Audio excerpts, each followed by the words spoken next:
right, Mike. Once again, we're here with the legendary platinum recording producer, DJ, and legend, Mike Fresh, McCray. Hi there. You good? Oh yeah. All right. Yeah, you've been around a long time, man.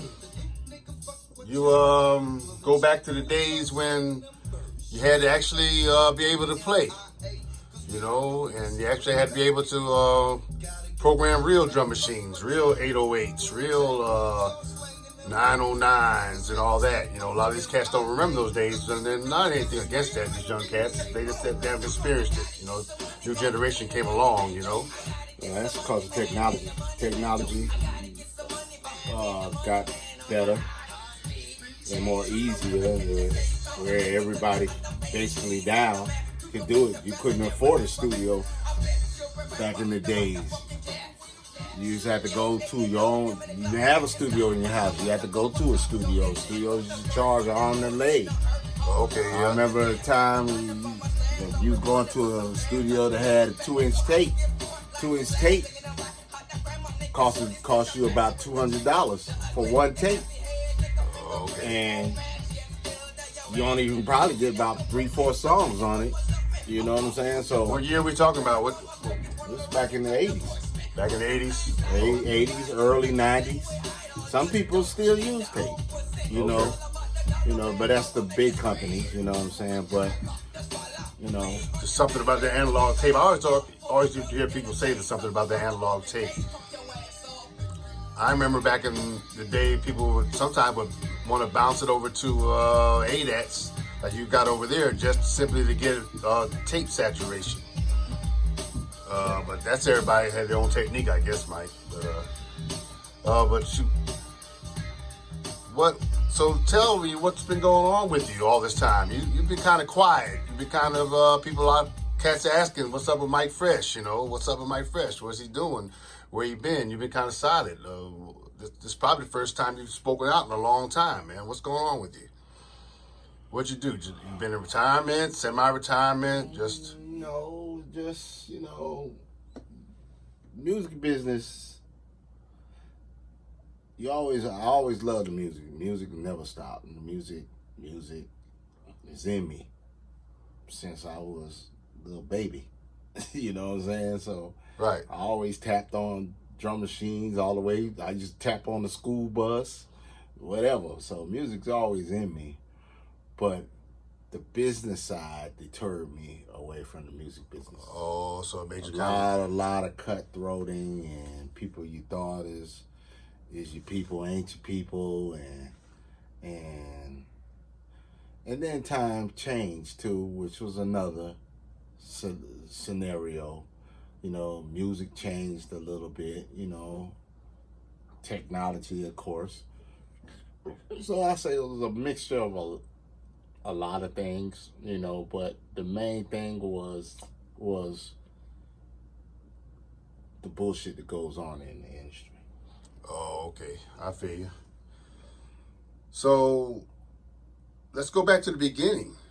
I mean, I know there's been a lot of people claiming this, claiming that, and I saw some documentaries before about the origins of the Atlanta music scene, and it seemed like a lot of people want to make it a publicity stunt instead of telling the true origins of it.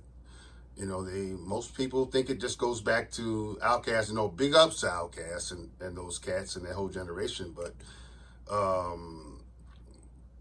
seems that it goes a lot further than that, and the origins must be deeper than what the story and the scenario people are trying to say is. So what's your opinion on that? Just go back to your beginning. Well, dealing with the stories that you see on TV these days, it's more or less that you're asking some of the people who you're interviewing about certain things that they practically wasn't even born yet. So how would you even know, how who was the first to even start when you technically was still in Pampas. You know what I'm saying? Okay. So, you had to get that information from another person. So the problem I have with the interviews that I've seen was certain people that was on there, and I'm not saying all of them, but certain people that was on there really couldn't go back, but so far they couldn't go back to the beginning because they knew nothing about the beginning. They damn near wasn't even born yet. Okay.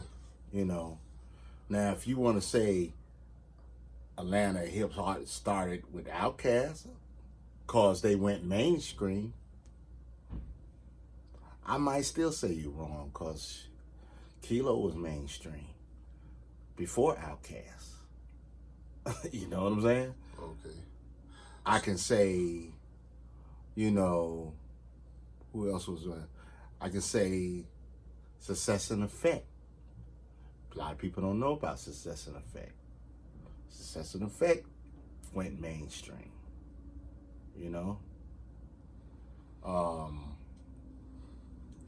And so basically, What year if was you're that? if you're gonna tell a story, and you really want to get it from the real gut. Now, if you're just saying, okay, where it started popping at, I can understand that. But if you're saying where did it start, from the beginning to that, then you got to go to a source that would know that. You just can't just go to anybody just because you know them right now or whatnot, because they ain't even gonna know but so far of what was popping at their time. You know what I'm saying? Okay. So, it is what it is. Now with me, I was there from Mojo. Probably was the first person to put out a rap record here. So what year are we talking about? I know you went to Thero High, didn't you? Yeah, I went to Thero. Yeah, Thero's kind of put out a lot of successful music artists. I know you got Wayne Lindsey. Yeah, as far as He was with Frankie Beverly Mays at one point. He was with a lot of different artists. Yeah, he was around. He toured with Whitney Houston. Bobby Lovelace out of from Midnight Star, played drums. Yeah, I know Wayne was on the Tonight Show or one of those big, and American Idol. He did American Idol too, so he made it pretty big. Yeah, there's a lot of musicians came out of. You got at Thero High School alone, you got DJ Toon, big time producer, right from the neighborhood. Also Cooley C. What was the name of that group? Cooley C did. Hard Boys. Hard Boys, yeah. They was out of Thero. Big shout out to Cooley C. He's running for mayor or something now. Last I heard. Did you? He's running for commissioner. Commissioner? Okay, y'all get out there and vote for your boy Cooley C. Carl Dorsey's his name. Yeah, good brother. Yeah, talented brother too. Yeah. Okay. And so you played I think you played drums. You're a drummer at the root. At Thero, I know you played drums, and then you got into DJing. What was going on back then? I know Grandmaster Flash. This is probably in the early '80s when Grandmaster Flash first started getting popular, and people started DJing. What was going on with you then? I was always DJing. Even when I was playing drums, I was DJing. I didn't have the right equipment, so I used to take the equipment that I had and my old boy's equipment. You know what I'm saying? And whatever I had, and try to do parties with it. You know what I'm saying? And we'll have a small little speaker. We ain't had the big shit that they had these days. They have little regular house speakers, rent a little clubhouse, do a little party here though. But I used to play drums. Was section leader in my 12th grade. Was tenor section leader in my 11th grade. But like I said, I always been doing something in music, always. So okay. So when did you start doing more. Started dealing with turntables and drum machines and all that. Turntables is what I started with. So, and that's what most producers start from DJing. Most, I ain't gonna say all of them, but most of them. And probably the reason why they elevate, because they know about beats. They know how to drop beats. They know what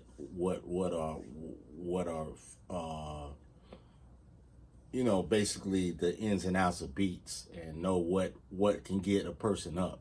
So you start knowing how to count beats and all that. So it helps you. And if you're played in the band, then you already know about measurements and all that. So all that helps for you to start programming. And Also, I want to say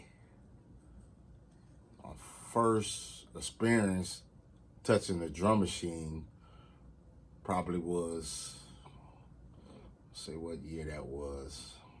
I want to say that was probably around 83, 84, something like that. I'm not sure. is that was that when I remember you had a tiny little drum machine when Gennaro Williams, Well, that's G-Funk where- came back in town. He from Japan. He was in the Navy.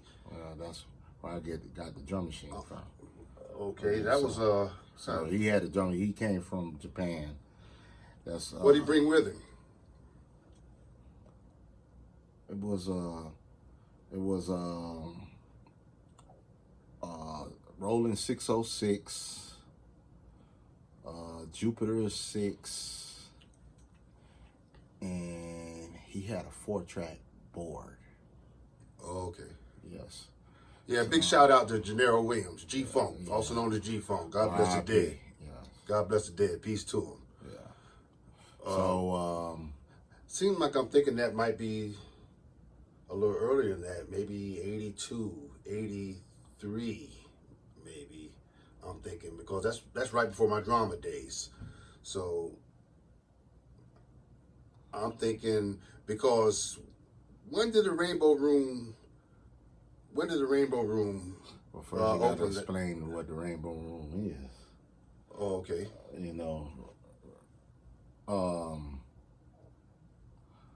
The Rainbow was a place everybody used to go to. It was a game room, and it was owned by a guy named Sam and Kevin. Sam was a DJ, called him DJ Smash. If anybody know about DJ Smash, anybody know about the Phoenix? No. Oh, that's old school Atlanta there. That's a club. Yeah, that was a hot club back in the day, yeah. So, anyway, him and his brother started the Rainbow. They came from the gold mine out of the Greenbrier game room. Everybody used to go there. Then the gold mine closed down, and they, instead of them stop doing the game room, they got the equipment from the gold mine and bought some new stuff and made the Rainbow, which was basically across the street in the Kmart parking lot of Greenbrier. So game room was the place everybody hanged out on the west side. If you was an east sider, then you used to go to Edwin J shop and in the spot or what's going on.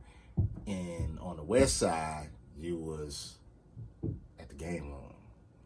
You know what I'm saying? So game room was a game room, but we used to turn it into certain days. We'll bring out the turntables, and people be DJing. You'll have the break dancers breaking, and we just changed it up. You know what I'm saying? And that's what kind of made it popular. The cardboard on the floor and do people break dancing like that? Back in the day, like Beach Street and all that. Back in the days. Oh, okay, I missed all that. Okay, so that's where you cut your teeth at on the turntables. You guys bring the turntables up there. We brought, what we had. We didn't really have 1200s then. We were just getting to know about 1200s, and we couldn't afford 1200s then. So we had stuff like the Techniques B1, B2s, you know, belt drive, turntables.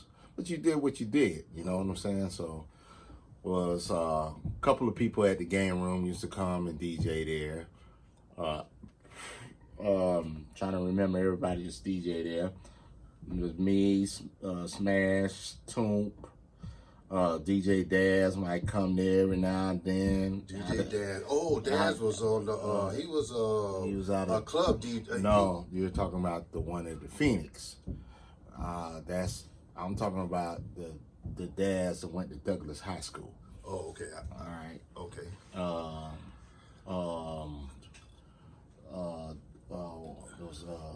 There was another one.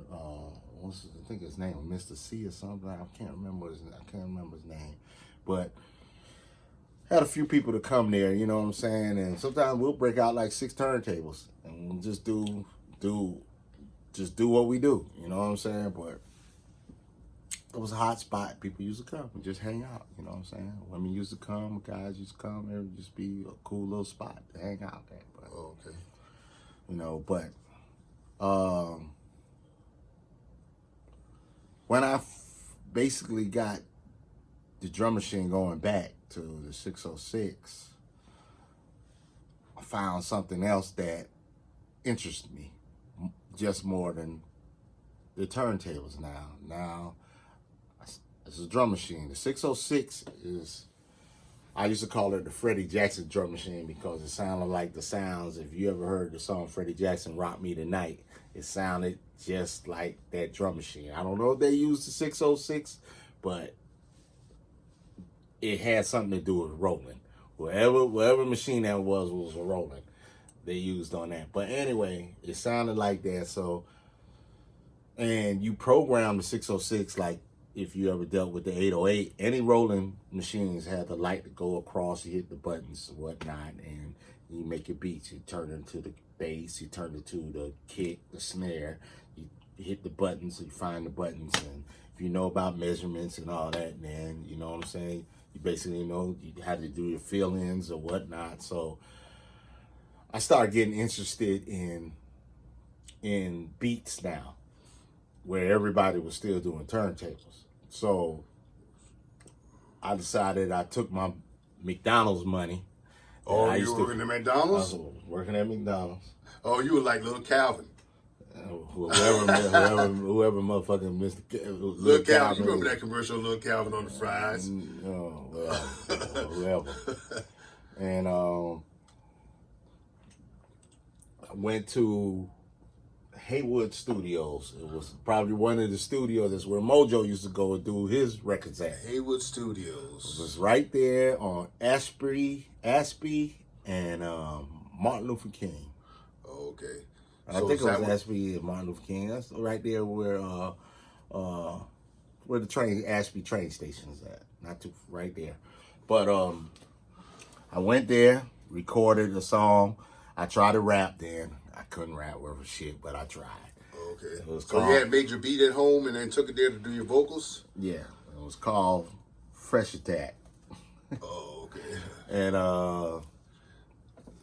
I recorded it and I brought it back to the game room because it's something first that I ain't never did. And at the time, nobody was doing it except Mojo. Nobody was doing what except Mojo? Recording. Oh, okay. Themselves making a song. Yeah, I remember Mojo. He used to be at Adams Park. I met him at Adams Park once. Mojo went to Washington. He was a section leader at Washington High School. Oh, a drummer. Okay. Yeah, drummer. Yeah. I remember Mojo. He had a song called Batman Superman or something. Stump, Jumpin', Twisted. Oh yeah, I remember that too. Yeah, that was on the radio. Yeah. So he was hot, but he was local. But his music was more locally, but he was hot at the time. And if you remember Charles Disco, he was hot over there. Charles Disco days. Simpson Road. Yeah. You remember them days, and and that's what I'm saying. You remember them days. And you're old school cat, you know what I'm saying? So, but so was he using drum machines, or were you You know what? I can't say. I really can't say what he used when he did his song, because Drum Machines was really just. So who else had a drum coming machine out. besides you? Time, nobody that I know of. Where was Jermaine Dupri at that time? Jermaine was a baby. Oh, okay. Yeah, he's younger. Okay.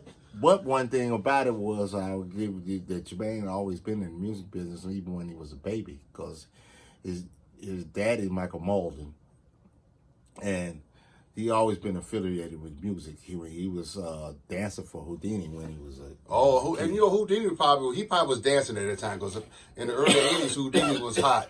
Yeah. So he's on video. You see him on video. Oh, okay. So Okay. you know, but so what happened with the Fresh Attack thing? It was. I didn't have no way of doing nothing with it. I was happy. I brought it to the game room. I said, "Dog, listening to it." It's like, oh, okay, boy, made a nice little beat. You know what I'm saying? I remember one time Cool Ace used to be there. If you, I don't know if you know Cool Ace, but Cool Ace is another person that went thorough. That he did all right in the music business. He did some songs with Too Short. Now that's TUT's. No, we're talking about Kool-Aid. I know Kool-Aid used to live in Kingsridge. Yeah. Well, Kool-Aid that was another name, Kool-Aid too. Oh, okay. Yeah, the one you talking about is Indicator, which is we'll talk about him. But one time, me and him was battling. Like I said, I tried to rap one time, and you know what I'm saying. So, you know, we had got into a little battle. This is a long time ago. He probably don't even remember that, but we got into a little battle rap scenario. But make a long story short, there was nothing never happened of it, but that was my beginning of starting to produce. Yeah. Okay. So did you ever go just forget about rapping and go get some rappers? My rap career was here and there. It was done very quickly. I only rap because I didn't have nobody to rap. So who'd you go get? I really didn't at the time. Didn't get nobody, and then I ran. And this is the only crazy part. I don't even remember how we met up. But I ran into a guy named Mr. Clark. Oh, yeah. And he had a daughter named Tammy called Easy T. Her rap name was Easy T. And actually, that's Mr. Clark right there. You see on the picture, the one in the middle. Who else is that? And that's Cooley C, who we was just talking about earlier on the left hand side. Producer for the Hard Boys. Producer for the Hard Boys, right. And I don't know, to this day, I can't remember how me and Mr. Clark, because Mr. Clark was on the east side.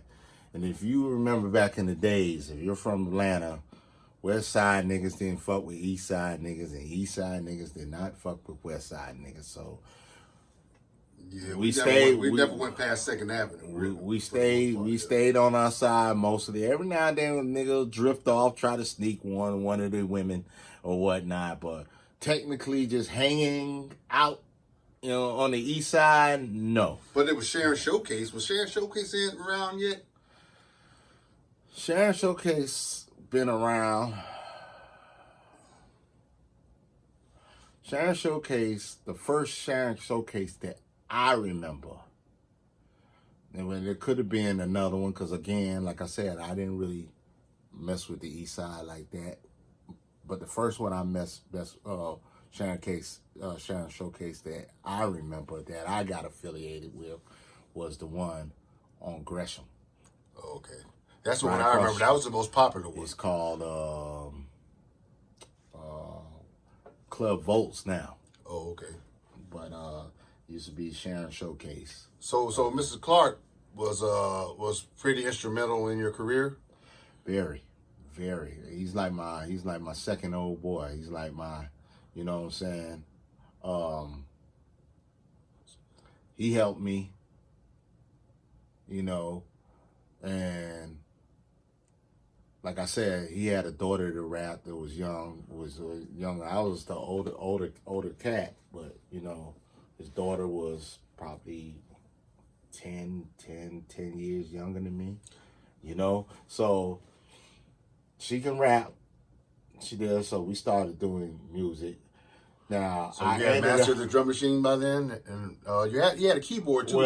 Well, the 606 and the Jupiter, I had mastered that, but that's the only thing I knew about was the Jupiter, what I had. So Mr. Clark took me over to a studio that, he recorded some stuff with Tammy, and it was on Counter Road, and it was called Logic 7. Logic 7 was a studio that, was that his studio? Or? That studio was owned by a guy named Sergio. Okay. So on Counter Road. Okay. Right on Counter Road. Over there by King Edward J? It was before you get there, though. Okay. So,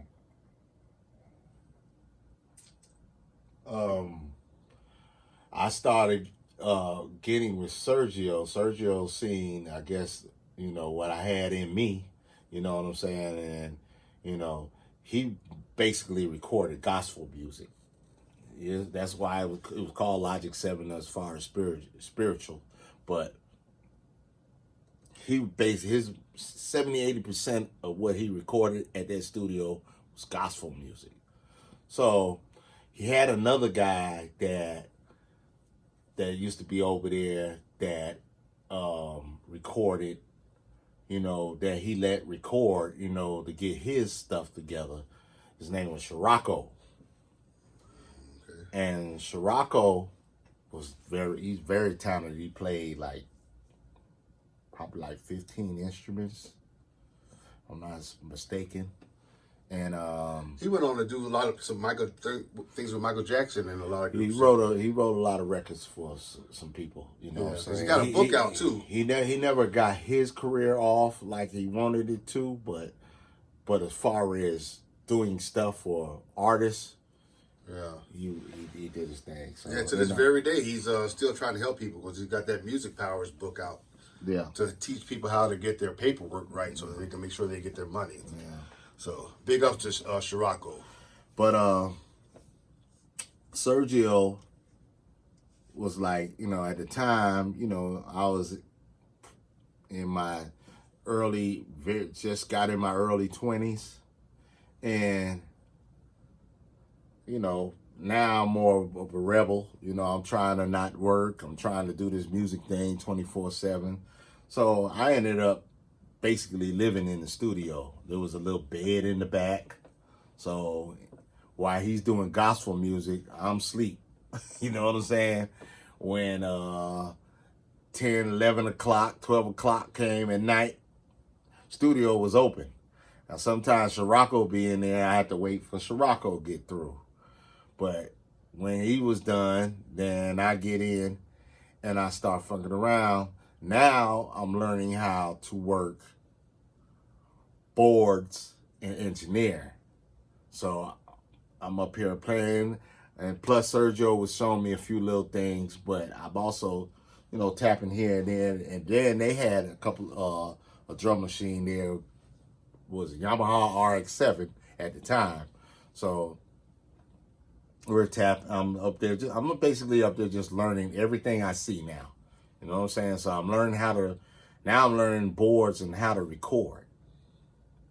So there's a whole nother aspect of the music business that now I'm learning.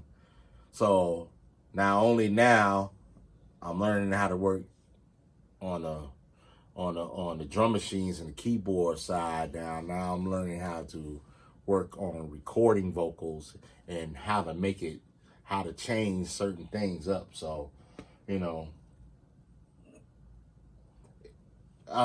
basically just living there just helped me it's just more grow. How long did that go on? I lived there between there. Sometimes I was there. Sometimes I was at Mr. Clark house. I was living at Mr. Clark house. Okay. Then I'm starting to be affiliated with all the hot drum machines coming out.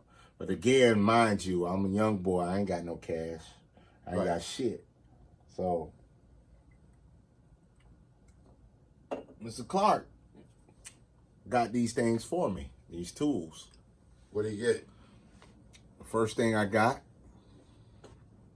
was an 808. Rolling 808. Rolling 808. Then I want to say at this time the SP12 came out. It was kind of, no, it wasn't. Take that back. The emulator. There was an emulator. It was called the emulator. But that's the same company.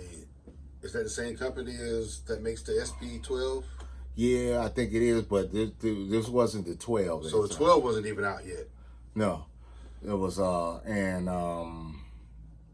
this one right here was if I remember correctly, Sergio and them had access to an emulator. So you already knew it. I didn't know it at the time, but I was learning because this is now you're starting to get machines that sample. You know what I'm saying? Yeah, because the Rolling 808, I don't think samples. No, Rolling 808 didn't sample, but it had the unique rap sound that everybody was looking for to this day. So the emulator could sample? If I remember correctly, I'm trying to remember because we didn't work on that drum machine long. And when the SP12 came out, which is if correct, I think it is by the same company, Emu. Yeah. Okay.